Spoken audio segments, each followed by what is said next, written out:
ಮೊನ್ನೆ ತನಕ ಈ ಒಡವೆಗಳೆಲ್ಲ ನಂದೇ ಅನ್ಕೊಂಡಿದ್ದೆ ಪಾರ್ವತಿ. ನೆನ್ನೆ ನಂದೇ ಆಗೋಯ್ತು ಅನ್ನಿಸ್ತು.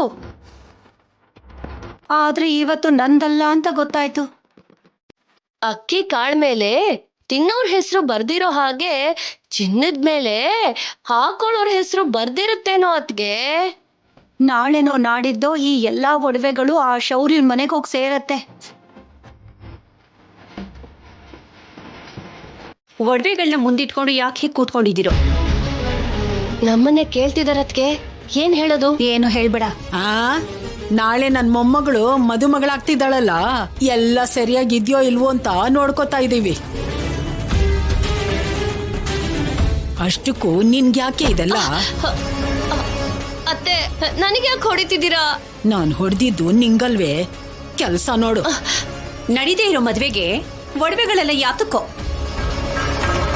ಮದ್ವೆ ಮಂಟಪ ಹಾಕ್ಸಿ 4 ಜನರನ್ನ ಕರ್ಸೋದ್ ಯಾತಕ್ಕೋ? ನಡೆಯಲ್ಲ ಅಂತ ನೀನ್ ಜಾತಕ ಹೇಳ್ಬಿಟ್ರೆ ನಡೆಯತ್ತಾ ಏನು? ನನ್ ಮಗ ಹೇಳಿದಾನೆ ಅಂದ್ರೆ ಈ ಮದ್ವೆ ನಡೆದೇ ನಡೆಯುತ್ತೆ. ಮಗ ಒಬ್ನೇ ಹೇಳಿದ್ರೆ ಸಾಕಾಗೋಲ್ಲ. ಮಗನ್ ಜೊತೆ ಸೊಸೆನು ಸೇರಿ ಕನ್ಯಾದಾನ ಮಾಡಿದ್ರೇನೆ ಮದ್ವೆ ಅನ್ನಿಸ್ಕೊಳ್ಳೋದು.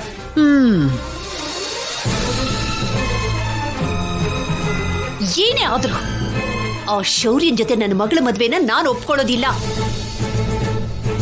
ಅಷ್ಟೇ ಅಲ್ಲ, ಕನ್ಯಾದಾನಕ್ಕೆ ಯಾರೇ ಬಂದು ನನ್ನನ್ನು ಕರೆದ್ರು ನಾನು ಬರೋದಿಲ್ಲ.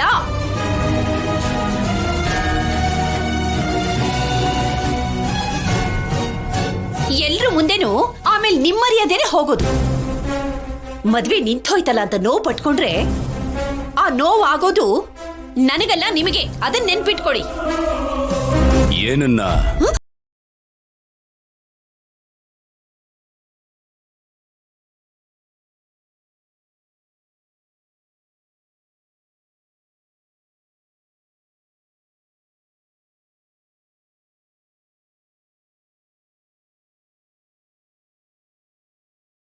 ಕನ್ಯಾದಾನ ಮಾಡಕ್ಕೆ ನಾನ್ ಬರಲ್ಲ. ಮರ್ಯಾದೆ ಹೋಗೋಂತ ಕೆಲ್ಸ ಎಲ್ಲ ಮಾಡ್ಬೇಡಿ, ಈ ಮದ್ವೆನ ನಿಲ್ಲಿಸ್ಬಿಡಿ ಅಂತ ಬಾಯಿಗೆ ಬಂದಂಗೆ ಹೇಳ್ತಿದ್ದಾಳೆ.